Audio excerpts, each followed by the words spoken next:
Welcome to When Gen X Ruled the Multiplex, where I look at the films that shaped the MTV generation.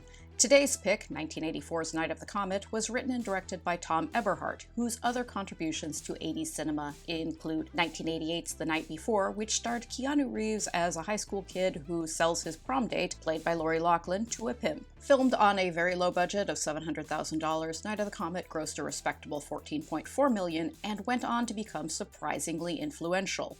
Joss Whedon has cited it as an inspiration for his screenplay for the original Buffy the Vampire Slayer film. It's a favorite of connoisseurs of 1980s B-movies, guilty as charged, because it's got an infectious premise, it's fun and energetic, and it stars a trio of absolutely adorable and endearing actors: Catherine Mary Stewart, Kelli Maroney, and Robert Beltran. It's right before Christmas, and across the globe everyone is celebrating the imminent arrival of a comet, which is due to pass very close to Earth. At a movie theater in Los Angeles, the manager sells souvenir comet-themed dealy boppers to comet watchers. That's a detail that anchors this film right in 1984.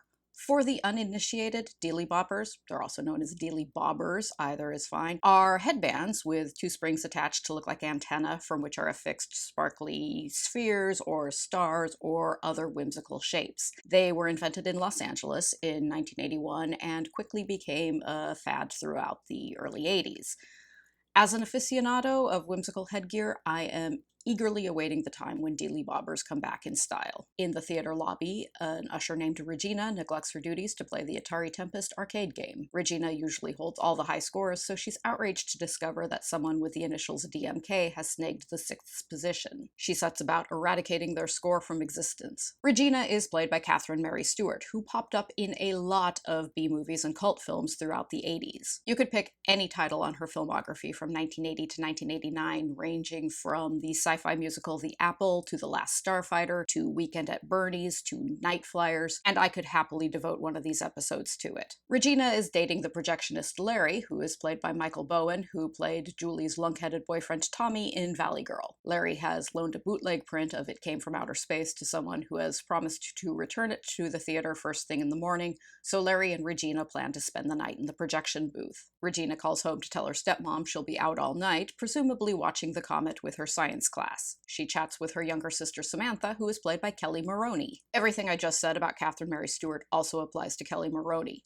Throw a rock at Maroney's IMDb page, and I could yammer on for days about whatever film it hits. Her 1980s career highlights include Fast Times at Ridgemont High, Not of This Earth, Slay Ground, and my particular favorite, Chopping Mall. One of these days, I'm totally going to do an episode devoted to Chopping Mall. Regina talks to her mean stepmom Doris, played by Sharon Farrell, who is a pretty well-known actress in film and television throughout the 60s. I know her best from a very cute and funny appearance on an episode of The Man from U.N.C.L.E. Doris is doing a half-hearted job of raising the girls while their Green Beret father is off fighting the Sandinistas in Honduras, which is another of those sentences that grounds this film smack in the middle of the 80s. Doris is hosting a big comet-watching party that evening, and she orders Regina to come home immediately. When Samantha mouths off to her stepmom, Doris slaps her. The comet approaches. While Regina and Larry have sex in the projection booth, most of the rest of the world stands outside and watches it approach. The sky turns red and fills with eerie red dust. In the morning, the sky is still red, and Los Angeles is completely empty. Where there used to be people, there are now only discarded clothes and piles of red dust. In the projection booth, Larry is annoyed that his friend hasn't returned the film he loaned him. He goes outside and is promptly murdered by a zombie. When Regina heads out to look for him, she notices that Los Angeles is strangely deserted. The zombie attacks her, and we discover that Regina is a stealth badass. She beats up the zombie and takes off on Larry's motorcycle. Regina zips through empty streets, growing more and more alarmed. She returns to her home in the San Fernando Valley. It's probably worth mentioning that Regina and Samantha are, in fact,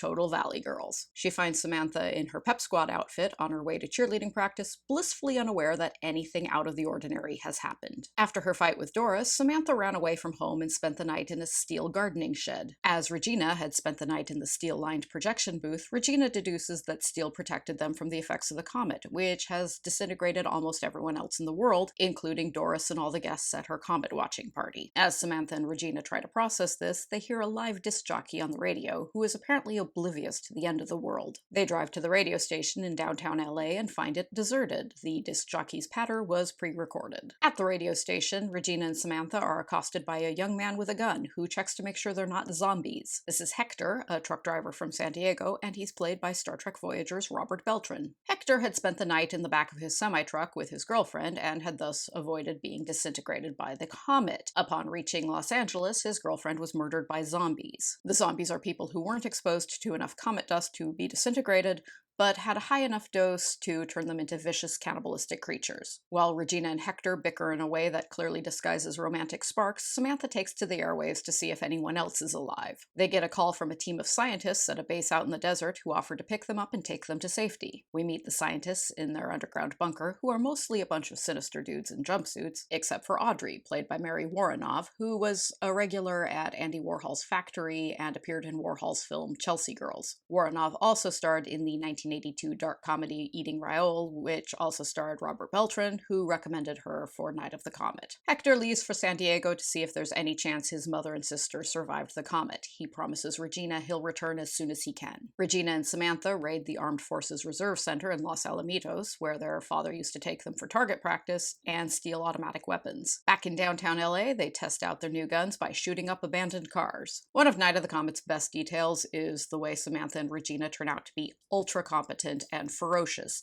thanks to all the hand-to-hand combat training and weapons training they received from their career military father. They are the perfect duo to fight murderous zombies in a newly post-apocalyptic world. Hector returns home and confirms that his mother and sister have been obliterated by the comet. After fighting off a zombie kid, he returns to Los Angeles. At the underground bunker, all the scientists are becoming mentally unraveled. They accidentally left the vents open and exposed themselves to a small amount of comet dust, and thus are slowly turning into zombies. They've been keeping themselves alive through transfusions of blood from the few survivors they've managed to round up. They've just managed to obtain a pair of small children whom they plan to use as unwilling blood donors, and Audrey is heading to Los Angeles to take Hector, Samantha, and Regina back to the base for the same purpose. Back in LA, Samantha is grumpy because it's clear Hector is attracted to Regina. She's worried he's the last man on Earth, and thus she'll never have a boyfriend. To cheer Samantha up, Regina takes her to a deserted department store where, in a montage set to a note-for-note cover of Cyndi Lauper's Girls Just Want to Have Fun, the sisters try on clothes and makeup and have themselves a blast. They're ambushed by a bunch of murderous zombie stock boys who hunt them down and attack them. Regina and Samantha get into an epic shootout with the stock boys, one of whom is played by Repo Man's Dick Rude. Eventually, the zombies get the upper hand. Samantha and Regina end up bound in chains while the zombie stock boys play Russian roulette with them. Audrey and a team of her fellow scientists arrive in time to rescue the sisters. Audrey notices that Samantha has developed a rash, which Samantha insists is just her normal reaction to stress. The scientists believe this means Samantha has been infected by the comet dust and thus is no use to them as a blood donor. Audrey stays behind to wait for Hector's return and to secretly dispose of Samantha, while an oblivious Regina is taken back to the base by the other scientists. Audrey injects Samantha with some kind of drug that presumably kills her. Unwilling to continue playing a part in the scientists' plan to harvest blood from unwilling donors to keep themselves alive, she kills her colleague Oscar, played by John Acorn. Hector returns to the radio station, dressed as Santa and bearing gifts for Regina and Samantha. He finds a deteriorating Audrey waiting for him. Audrey gives Hector a written confession, which includes details about the underground bunker, then kills herself with an injection before she can turn into a zombie. At the bunker, the scientists prepare to induce brain death in the two small children before extracting their blood. Upon learning that Samantha has been killed, Regina beats up a scientist and rescues the children. Hector poses as a cowboy and drives up to the bunker. He tricks a security guard into opening his trunk, and Samantha, who is very much alive, pops up and knocks him out. In a fit of kindness, Audrey had only drugged Samantha unconscious instead of killing her. While Hector rigs the trucks surrounding the bunker with dynamite, Samantha sneaks into the bunker and rescues Regina and the kids. When the scientists, who are rapidly devolving into zombies, try to pursue them, Hector blows them all to smithereens. And it ends in downtown Los Angeles, where Hector and Regina are raising the two small children while trying to set a good example as the last surviving representatives of humanity. Samantha thinks this is a bunch of crap and refuses refuses to play along. When Regina urges Samantha to wait for a walk sign before crossing a deserted street, she deliberately crosses against the light and almost gets hit by a Mercedes driven by a cute teen boy named Danny Mason Keener, played by Mark Popple. Danny Mason Keener's license plate bears his initials, DMK, and it's strongly implied he's the DMK who had one of the high scores on Regina's Atari Tempest arcade game. Danny asks Samantha out, she happily hops in the car, and they speed off. Post-apocalyptic fiction, including books, films, and TV shows, can be divided into multiple subgenres,